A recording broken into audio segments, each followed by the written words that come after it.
Good morning વિદ્યાર્થી મિત્રો। આજે આપણે માનવ પ્રજનન એની અંદર ત્યાર પછીનો જે પોઈન્ટ છે એમની વાત કરવાની છે। ત્યાર પછીનો આપણો પોઈન્ટ છે ઋતુ ચક્ર। માણસની અંદર છે એટલે તેને માસિક ચક્ર આપણે કહીએ છીએ। ઇંગ્લિશમાં એને કહીશું મેન્સ્ટ્રુઅલ સાયકલ।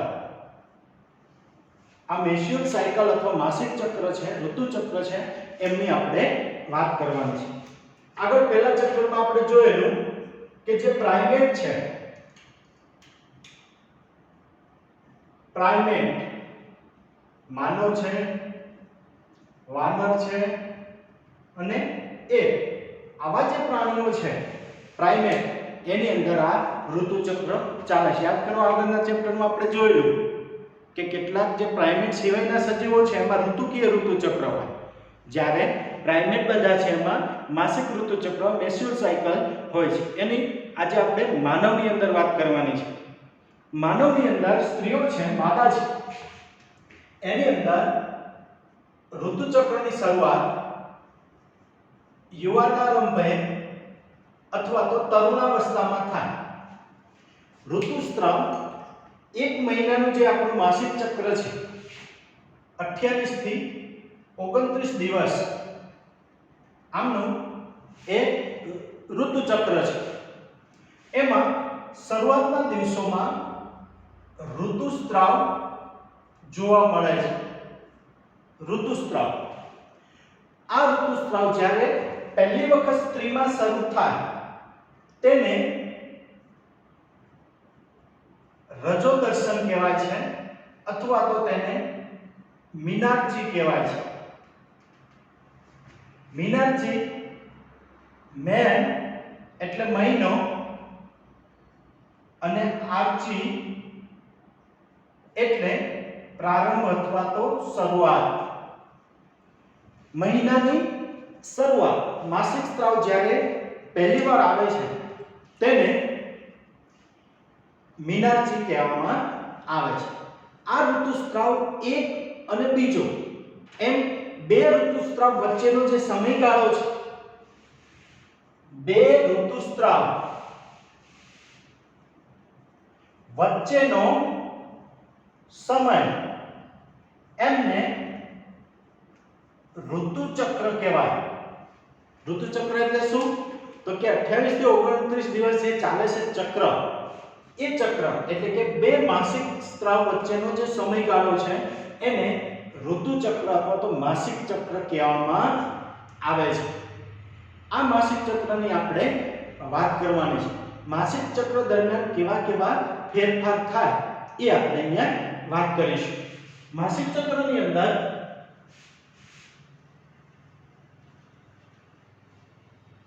મુખ્યત્વે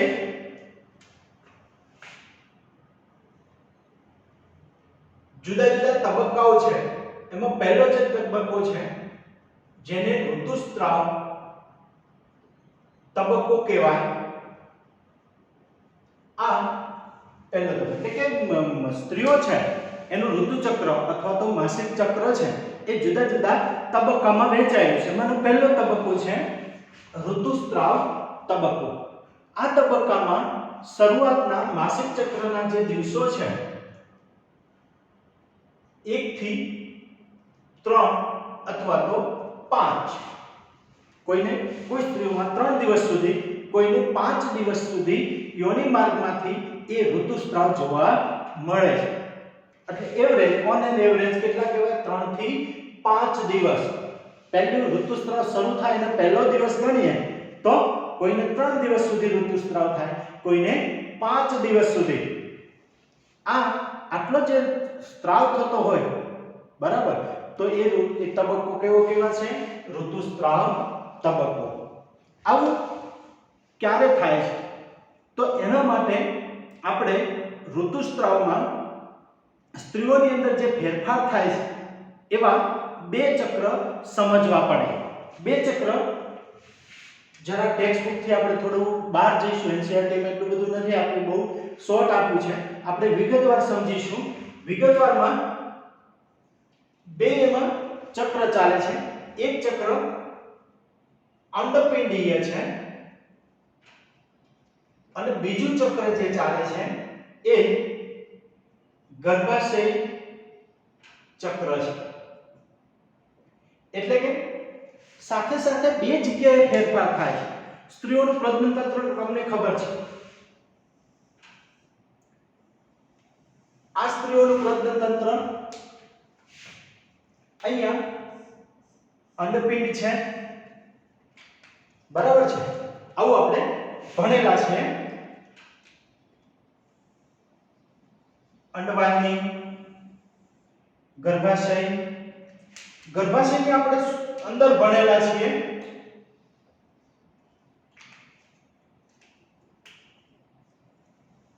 ગર્ભાશયની દિવાલ જેને આપણે એન્ડોમેટ્રિયમ કહેતા હતા, અહીંયા પોર્શન બતાવ્યો છે. આ પોર્શન ગર્ભાશયની દિવાલનો છે, બરાબર. શું બરાબર યાદ રાખીશું કે સ્ત્રીઓની અંદર બે ફેરફારો એક સાથે થાય. કઈ જગ્યાએ? એક અંડપિંડમાં અને એની સાથે સાથે ગર્ભાશયની દિવાલમાં. આ બે ફેરફારો એક સાથે થાય. કોણ કરે? તો એનું નિયંત્રણ અંતઃસ્ત્રાવો કરે છે. એમનું નિયંત્રણ કોણ કરે છે? અંતઃસ્ત્રાવ. જો આ સમજવું હોય, બરાબર છે, તો એના માટે આપણે અંડપિંડની અંદર જે ફેરફાર થાય છે એની વાત પહેલા કરીએ, પછી ગર્ભાશયમાં કેવા ફેરફાર થાય એની વાત કરીશું.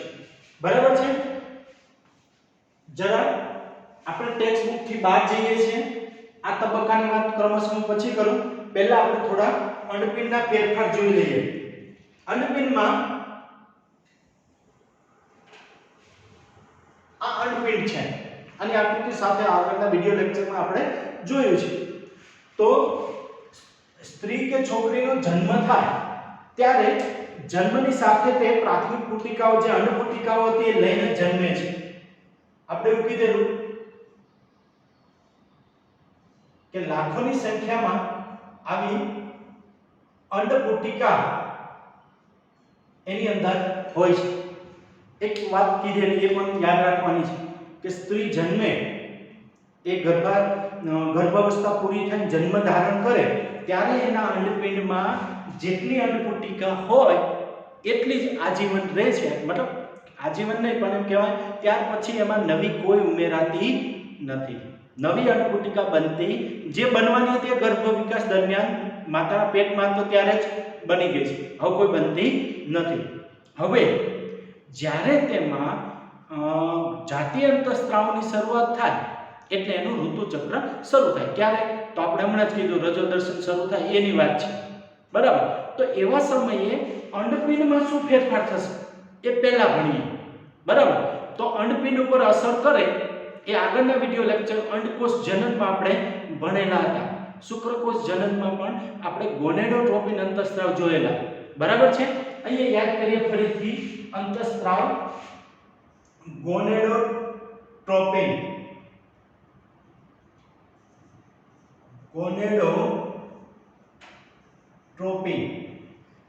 ગોનેડોટ્રોપિન અંતઃસ્ત્રાવ કોના છે? પિચ્યુટરીના, બરાબર. કઈ પિચ્યુટરી? અગ્ર પિચ્યુટરી. અગ્ર પિચ્યુટરીમાંથી બે અંતઃસ્ત્રાવ ઉત્પન્ન થાય. એક ફોલિકલ સ્ટિમ્યુલેટિંગ હોર્મોન અને બીજો છે લ્યુટિનાઇઝિંગ હોર્મોન. આના વિશે આપણને ખબર છે, બરાબર છે. તો ફોલિકલ સ્ટિમ્યુલેટિંગ હોર્મોન અને લ્યુટિનાઇઝિંગ બે કામ શું કરે? તો ફોલિકલ સ્ટિમ્યુલેટિંગ, ફોલિકલને ઉત્તેજન. ફોલિકલ એટલે શું? જનન અધિચ્છદ. શુક્રકોષનું અધિચ્છદ હોય તોય ભલે, શુક્રપિંડનું અને અંડપિંડનું હોય તોય ભલે, બે ઉપર અસર કરે. શુક્રકોષ જનનમાં આવતું હતું આપણે. એ જ રીતે અહીંયા ફોલિકલ સ્ટિમ્યુલેટિંગ હોર્મોન એની અસર નીચે આ અંડપુટિકા ડેવલપ થાય. શું થશે? અંડપુટિકા ડેવલપ થાય. કેટલો સમય? તો આપણે જે ઋતુચક્રના 1 થી 28 દિવસનું 29 દિવસ સુધીનું આપણે ઋતુચક્ર લીધું, માસિક ચક્ર. તો એમાં પહેલા દિવસ જ્યારે સ્ત્રીઓમાં ઋતુસ્રાવ શરૂ થાય, બરાબર, એવા સમયે અંડપિંડમાં શું ફેરફાર થાય? તો પહેલા દિવસથી લઈ અને 13 દિવસ સુધી, કેટલા દિવસ છે? 13 દિવસ સુધી એ ફોલિકલ સ્ટિમ્યુલેટિંગ હોર્મોનની અસર નીચે આપણી જે પુટિકા છે એ વિકાસ પામે. પુટિકાને હવે યાદ કરો આગળના વિડિયો લેક્ચરમાં અંડપુટિકા હતી, જેને આપણે પ્રાથમિક અંડપુટિકા કહેતા હતા. કઈ પેલી પૂર્વાવસ્થા એકે જળવાતી હતી, એ બધી પુટિકાઓ અંદર છે. દર મહિને એક અંડપિંડમાંથી એક ડેવલપ થાય. કોની અસર નીચે? Follicle stimulating hormone. એની અસર નીચે એક પુટિકા મોટી થઈ, જેને આપણે કહેતા હતા દ્વિતીય. એમની ફરતે જે અંદર અંડકોષ હોય, બરાબર, અંદર અંડકોષ હતો. આમાં કયો હશે? પ્રાથમિક પૂર્વ અંડકોષ. આની અંદર કેવો હશે? તો કે દ્વિતીય પ્રાથમિક પૂર્વ અંડકોષ જ હશે, પણ એની ફરતે કોષો, ગ્રંથિમય કોષોનું આવરણ બને એટલે પુટિકા મોટી બને. ત્યાર પછી પોલાણવાળી પુટિકા બને. જો તમને યાદ હોય તો પોલાણવાળી એન્ટ્રમ કહેતા હતા. આ કેવી હતી? તૃતીય પુટિકા, બરાબર. પ્રાથમિક અંડપુટિકા, દ્વિતીય અંડપુટિકા, તૃતીય અંડપુટિકા, એમ પુટિકા ડેવલપ થાય. કોની અસર નીચે? Follicle stimulating hormone.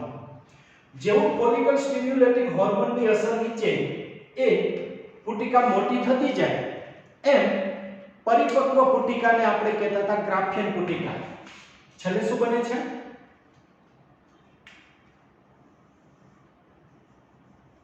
પરિપક્વ પુટિકા એટલે ગ્રાફિયન પુટિકા, બરાબર. આ ગ્રાફિયન પુટિકા જેવી મોટી થાય એટલે એની અંદર જે અંતઃસ્રાવનો સ્ત્રાવ થાય એનું નામ છે ઈસ્ટ્રોજન. કયો અંતઃસ્રાવ ઉત્પન્ન થાય છે? ઈસ્ટ્રોજન. આ યાદ રાખવાનું છે. આ જ્યારે સાયકલ સમજાવું ત્યારે આ એક છે સાયકલ, પણ અલગ રીતે સમજાવું છું, પછી આપણે એના ઉપર આવીએ, બરાબર. શું કીધું? કે ફોલિકલ સ્ટિમ્યુલેટિંગ હોર્મોન પિટ્યુટરીમાંથીનો સ્ત્રાવ થાય. સ્ત્રાવ કોણ ઉત્તેજે એ પણ આપણે યાદ રાખવાનું. હાઇપોથેલેમસ. હાઇપોથેલેમસમાંથી ગોનેડોટ્રોપિન રિલીઝિંગ હોર્મોન, એની અસરથી એ પિટ્યુટરી પર અસર થાય. પિટ્યુટરી બે અંતઃસ્ત્રાવ ઉત્પન્ન કરશે. એમાં પહેલો આપણે ગણીએ ફોલિકલ સ્ટિમ્યુલેટિંગ હોર્મોન. એની અસર નીચે ઋતુસ્રાવના પહેલા દિવસે અંડપુટિકા એક, અહીંયા 60 થી 80,000 છે, એમાંથી દર મહિને એક મોટી થાય. કોની અસર નીચે? Follicle stimulating hormone. પ્રાથમિક, દ્વિતીય, તૃતીય અને છેલ્લે પરિપક્વ પુટિકા એટલે આપણી ગ્રાફિયન પુટિકા. અને ગ્રાફિયન પુટિકાના કોષો જાતીય અંતઃસ્ત્રાવ, સ્ત્રીનો જાતીય અંતઃસ્ત્રાવ બે છે, એમાંનો એક કયો? ઈસ્ટ્રોજન. આ ઈસ્ટ્રોજનનો સ્ત્રાવ કરે, બરાબર. જેવો ઈસ્ટ્રોજનનો સ્ત્રાવ શરૂ થાય એટલે પિટ્યુટરીમાંથી બીજો સ્ત્રાવ આવે, એનું નામ છે લ્યુટિનાઇઝિંગ. કયો? લ્યુટિનાઇઝિંગ. લ્યુટિનાઇઝિંગ હોર્મોન નો સ્ત્રાવ શરૂ થાય પિટ્યુટરીમાંથી અને જેવો અંડપિંડની ઉપર અસર કરે એટલે આ ગ્રાફિયન પુટિકા તૂટી જાય છે. દિવસ આવે 14. મેં 1 થી 13 કીધું, 14મો દિવસ, બરાબર.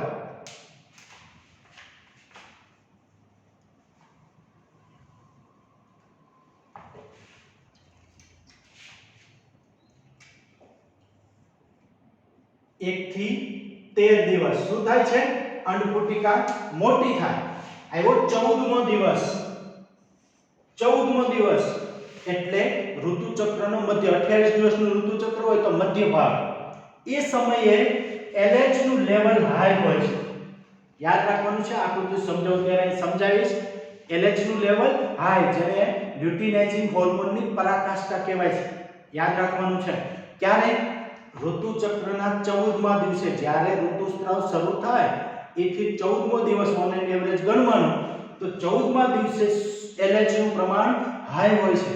અને LH ના હાઈ પ્રમાણને અસર નીચે ગ્રાફેન પુટિકા તૂટે અને અંદરથી અંડકોષ મુક્ત થાય.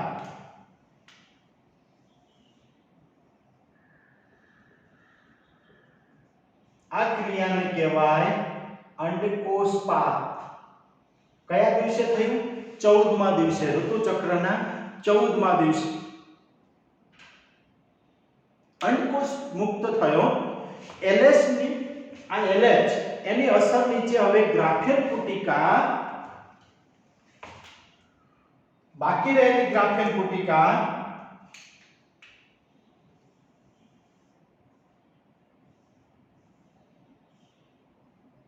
કોર્પસ લ્યુટિયમમાં ફેરવાય. બાકી રહેલી ગ્રાફેન પુટિકાને શું કહેવાય? Corpus luteum. બરાબર, યાદ રાખવાનું છે. LH ની અસર નીચે ગ્રાફેન પુટિકામાંથી એક અંડકોષ છૂટો પડે, ક્રિયાને કહેવાય અંડકોષપાત. ક્યારે થઈ? 14મા દિવસે, ઋતુચક્રના બરાબર મધ્ય ભાગમાં 14મા દિવસે અંડકોષપાત થયો. બરાબર, હવે અંડકોષ મુક્ત થયો અને બાકી રહેલી જે ગ્રાફેન પુટિકા છે એ સામા ફેરવાય? વિકાસ પામી અને કોર્પસ લ્યુટિયમમાં ફેરવાય છે. કોર્પસ લ્યુટિયમ જેવું બને એના કોષો બીજો જાતીય અંતઃસ્ત્રાવ ઉત્પન્ન કરે, એનું નામ છે પ્રોજેસ્ટેરોન.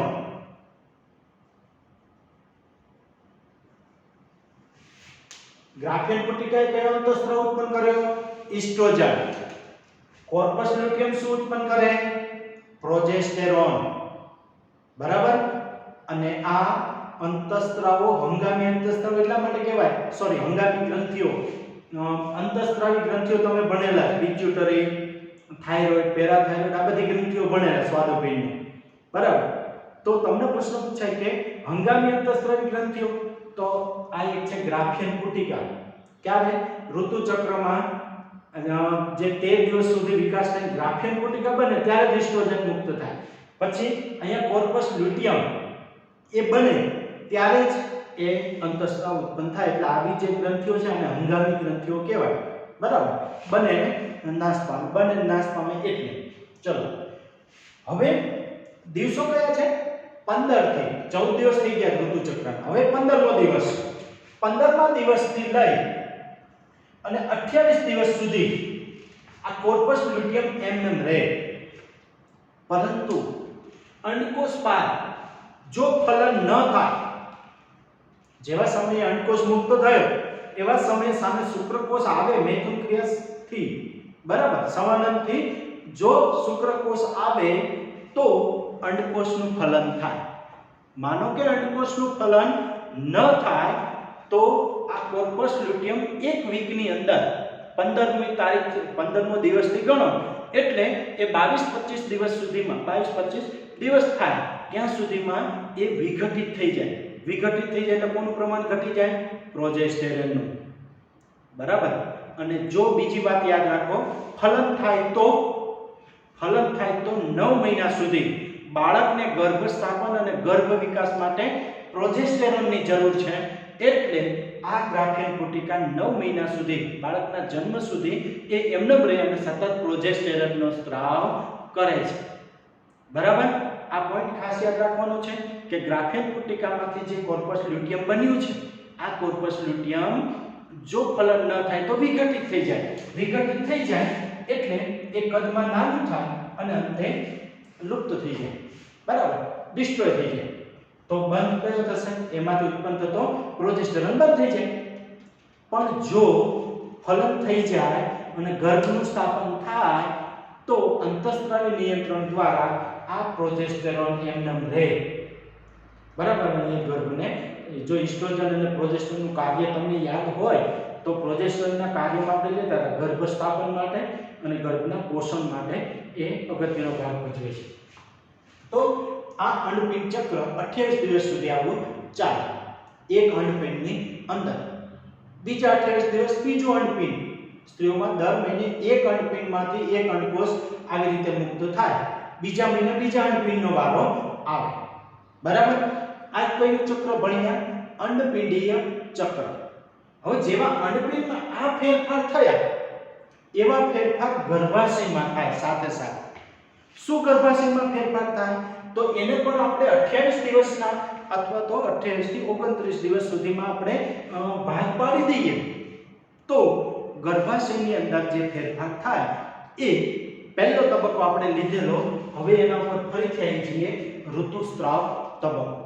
કેટલા દિવસ થાય છે ઋતુસ્રાવ? 1 થી 3 અથવા તો 5 દિવસ સુધી. અહીંયા આપણે ગર્ભાશયનું જે એન્ડોમેટ્રિયમ છે, ગર્ભાશયની દિવાલના 3 સ્તર, માયોમેટ્રિયમ, એપિમેટ્રિયમ અને માયોમેટ્રિયમ, પેરીમેટ્રિયમ અને એન્ડોમેટ્રિયમ. તો એન્ડોમેટ્રિયમમાં આપણે ભણતા હતા કે ઋતુસ્રાવ વખતે એ તૂટે છે, બરાબર. તો અહીંયા એ 5 દિવસ સુધી એ ગર્ભાશયની દિવાલ તૂટે અને બધી પેશીઓ રક્ત સાથે, રુધિર સાથે યોનિ માર્ગ દ્વારા બહાર આવે, જેને આપણે ઋતુસ્રાવ કહેતા હતા, બરાબર. કેટલા દિવસ?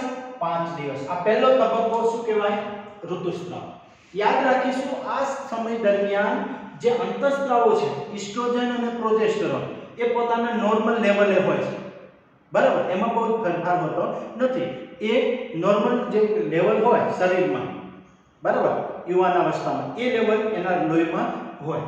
પરંતુ અહીંયા જે અંતઃસ્ત્રાવ છે, ફોલિકલ સ્ટિમ્યુલેટિંગ અને લ્યુટિનાઇઝિંગ હોર્મોન, એની એ પ્રમાણ વધવાની શરૂઆત થાય. ખાસ કરીને ફોલિકલ સ્ટિમ્યુલેટિંગ હોર્મોન એ ધીરે ધીરે વધતો હોય છે. એવા સમયે અહીંયા શું ફેરફાર થાય? આ અનપીડીય ચક્ર છે, આ હોર્મોન છે. જો આખી આકૃતિ સમજાઈ દો તમને. આ મેં ગર્ભાશયની દિવાલ બનાવી છે, ટેક્સ્ટ બુકમાં છે, તમે જોશો એટલે ખ્યાલ આવી જશે. આ ગર્ભાશયની દિવાલમાં થતા ફેરફારો, ત્યાર પછી આ ગર્ભાશયની દિવાલ ઉપર અસર કરતા અંતઃસ્ત્રાવો છે, ત્યાર પછી અંડપિંડની અંદર આ જે ઉત્પન્ન થઈ જે અસર કરે એની વાત છે, એટલે અંડપિંડ છે, અંડપિંડની અંદર કોટિકા મોટી થઈને વિઘટિત થાય એની વાત છે. અને આ પિચ્યુટરીના અંતઃસ્ત્રાવ છે, ગોનેડોટ્રોપિન. કોના અંતઃસ્ત્રાવ છે? પિચ્યુટરી, બરાબર. આ સેક્શન પાડી દીધું છે. ચલો, 5 દિવસ ઋતુસ્રાવ, બરાબર. ત્યાર પછી છઠ્ઠા દિવસથી ગણો તમે, તો છઠ્ઠા દિવસથી ગર્ભાશયની દિવાલ ફરીથી બને છે, બરાબર. આવો જે તબક્કો છે એ અંડપિંડની અંદર શું ફેરફાર થાય? તો અંડપિંડની અંદર અંડપુટિકા મોટી થાય છે, એટલે આ બીજા તબક્કાને પુટકીય તબક્કો કહેવાય છે. થોડું આમાંથી કાઢી નાખું અને આપણે બનાવીએ પુટકીય તબક્કો.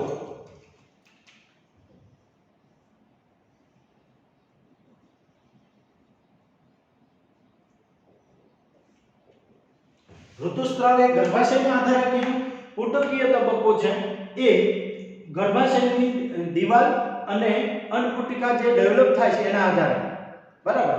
અને એને બીજો તબક્કાને પ્રસર્જન તબક્કો પણ કહેવાય છે, અથવા ઇંગ્લિશમાં એને પ્રોલિફરેટિવ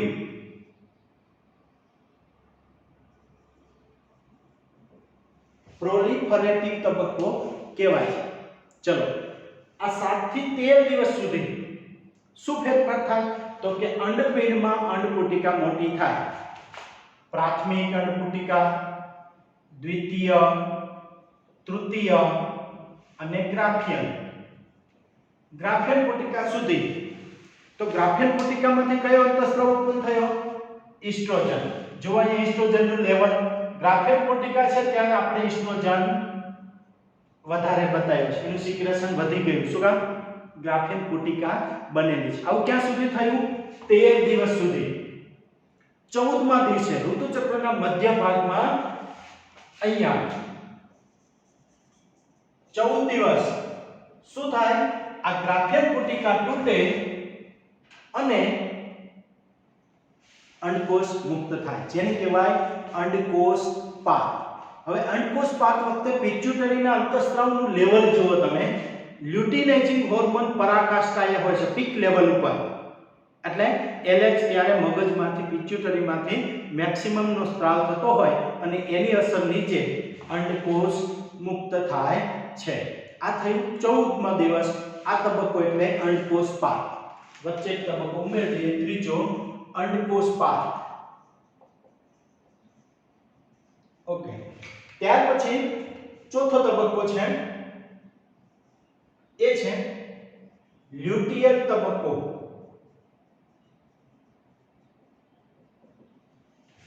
તબક્કો લ્યુટલ ક્યાંથી ગણીએ? 14 પછીનો, 15 થી ગણીએ. 15 થી 28 સુધી એ લ્યુટિયલ. તો ગર્ભાશયમાં શું ફેરફાર થાય? તો ગર્ભાશયનું જે એન્ડોમેટ્રિયમ તૂટેલું હતું, બનવાની ધીરે ધીરે શરૂઆત થઈ ગઈ છે, એ વધારે માંસલ બને છે. ગર્ભની સ્થાપન, અંડકોષ છૂટો પડ્યો, જો ફલન થઈ જાય તો ગર્ભને પોતાની અંદર પોષણ આપવું પડે, સ્થાપન કરવું પડે. એટલે એની પૂર્વ તૈયારી રૂપે ગર્ભાશયની દીવાલ તૈયાર થાય છે. અંડપિંડમાં ફેરફાર ક્યાં થાય છે? અહીંયા અંડપિંડમાં. પણ સામે તૈયાર કોણ થાય છે? ગર્ભાશયની દીવાલ. હોર્મોનની અથવા અંતઃસ્ત્રાવની અસર નીચે કુદરતી વ્યવસ્થા છે કે જો અંડપિંડમાં મોટો થતો અંડકોષ બરાબર અર્ધીકરણ પામે ને એ બધું, તો કે અંડકોષ મુક્ત થશે શક્યતા. જો શુક્રકોષ આવશે, ફલન થશે, તો ગર્ભ બનશે. ગર્ભને પોષણ ક્યાં આપવાનું છે? ગર્ભાશયની દીવાલમાં. તો કુદરતે વ્યવસ્થા કરી કે જ્યારે અંડપિંડમાં અંડકોષ આગળ જતો હોય વિકાસમાં, તો એવા સમયે ગર્ભાશયની દીવાલ પણ બને છે. ક્યારે બને છે? તો આપણે સતત બનતી હોય પણ સૌથી મેક્સિમમ વિકાસ થાય છે એ 15 થી 28 દિવસમાં. ગર્ભાશયની દીવાલ પૂરેપૂરી માંસલ બની જાય છે ગર્ભના સ્થાપન માટે. બરાબર. તો આ તબક્કો છે એ અંડપિંડની અંદર શું થયું અહીંયા લઈએ. 14મા દિવસે અંડકોષપાત થયો. ખાલી થયેલી ગ્રાફિયન પુટિકાને કહેવાય હવે કોર્પસ લ્યુટિયમ. વ્યાખ્યા પૂછાય, કોર્પસ લ્યુટિયમ એટલે શું? તો કે અંડકોષપાત અથવા તો અંડકોષનું પતન થાય, અંડકોષ મુક્ત થાય ત્યાર પછી બાકી રહેતી ગ્રાફિયન પુટિકાને કોર્પસ લ્યુટિયમ કહેવાય. અને કોર્પસ લ્યુટિયમનો વિકાસ કોની અસર નીચે થાય? LH, luteinising hormone. બરાબર. તો ત્યારનો જે તબક્કો છે 15મા દિવસ પછી શું છે અંડપિંડમાં?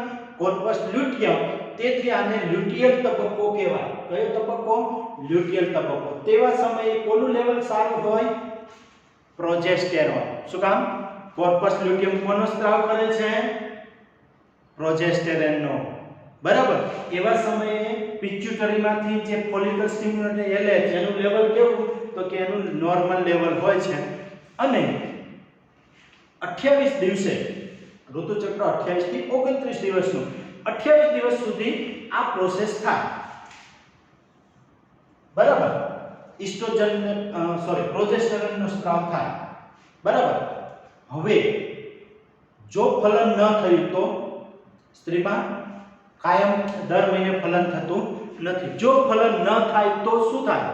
તો જે પેલું ગર્ભાશયને દીવાલ છે ગર્ભના સ્થાપન માટે તૈયાર થઈ છે એ હવે તૂટે છે. કોની અસર નીચે? તો કે ફોલિકલ સ્ટિમ્યુલેટિંગ હોર્મોન અને લ્યુટિનાઇઝિંગ પ્રોજેસ્ટેરોન બધા અંતઃસ્ત્રાવનું લેવલ ડાઉન છે, નીચું છે. યાદ રાખીશું, જ્યારે ઋતુસ્રાવ થાય ત્યારે બધા અંતઃસ્ત્રાવનું લેવલ નીચું આવે છે, પ્રમાણ ઘટે છે અને એની અસર નીચે આ ગર્ભાશયની દીવાલ ફરીથી તૂટે છે અને એને કહેવાય ઋતુસ્રાવ. હવે જો ઋતુસ્રાવની વ્યાખ્યા લેવી હોય તો એવી લઈ શકાય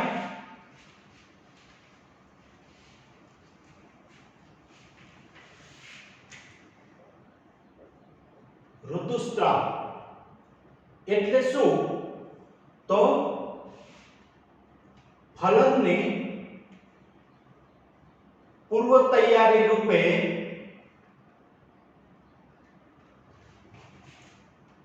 તૈયાર થયેલ અથવા તો વિકાસ પામેલ ગર્ભાશયની દીવાલ ફલન ન થાય તો તૂટી અને યોનિમાર્ગ દ્વારા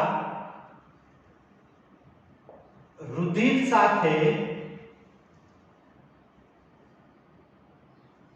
એન્ડોમેટ્રિયમની પેશીઓ બહાર આવવાની ક્રિયાને અથવા બહાર નીકળવાની ક્રિયાને ઋતુસ્ત્રાવ કહે છે.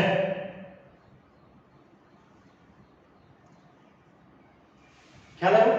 શું જો ફલન ન થાય તો આ તો ફલન થાય ગર્ભના સ્થાપન માટે દીવાલ બની છે, પણ જો ફલન ન થાય તો આ દીવાલ તૂટી અને એ બહાર નીકળે છે. આવું દર મહિને થાય.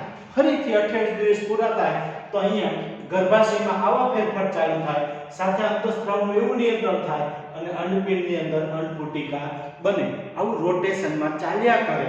આવું સ્ત્રીમાં ક્યાં સુધી ચાલે? તો આવું ચાલે 45 થી 50 વર્ષની ઉંમર સુધી. પછી ઋતુચક્ર બંધ થાય છે, જેને રજો નિવૃત્તિ. શરૂઆત હતું માસિક ચક્ર, તો રજો દર્શન કહેવાય.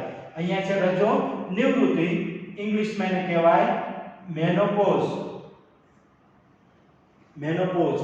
ત્યાર પછી સ્ત્રીઓમાં અંડકોષ કે અંડપિંડમાં અંડપુટિકા ડેવલપ થતી નથી અને સ્ત્રીઓ ગર્ભ ધારણ કરી શકતી નથી, કારણ કે ઋતુચક્ર બંધ થયું છે. અહીંયા સ્ત્રીઓની અંદર ઋતુચક્ર એની સંપૂર્ણ આપણે માહિતી લીધી. યાદ રાખીશું, આમાં બે એક સાથે ક્રિયા થાય છે. અંડપિંડમાં ફેરફાર થાય છે અને ગર્ભાશયની દીવાલ, જેને આપણે ટેક્સ્ટ બુકમાં એક શોર્ટ સ્વરૂપે આકૃતિમાં સમગ્ર રજૂઆત એમણે આપેલી છે. બરાબર, થોડું ધ્યાનપૂર્વક આપણે આકૃતિ જોઈશું તો તમને સમજાઈ જશે. અહીંયા ગર્ભાશયની દીવાલના ફેરફાર આપ્યા છે, ઉપર આપ્યા છે અંડપિંડની અંદર થતા ફેરફાર, અને એમની વચ્ચે જે આપ્યા છે અંતઃસ્ત્રાવ આપ્યા છે. ઉપર પિચ્યુટરીના અંતઃસ્ત્રાવની અસર છે અને અહીંયા છે એ અંડપિંડના અંતઃસ્ત્રાવો છે, જે સ્ત્રીઓના જાતીય અંતઃસ્ત્રાવ ત્યાંથી ઉત્પન્ન થાય. લેવલ ખાસ જોવાનું છે, એમસીક્યુ આના પૂછાય છે. એલએચ ની પરાકાષ્ઠા પૂછાય છે. એલએચ જે છે એની પરાકાષ્ઠા વખતે શું થાય છે? અંડકોષપાત થાય છે. જ્યારે ઋતુસ્ત્રાવ થાય ત્યારે એનું લેવલ કેવું હોય છે? નીચું હોય છે અંતઃસ્ત્રાવ. તો અહીંયા આપણો ઋતુચક્ર એ ટોપિક પૂરો થાય છે. હવે પછી આપણે આગળ બીજા માનવ પ્રજનનના જે ટોપિક છે એની વાત કરીશું.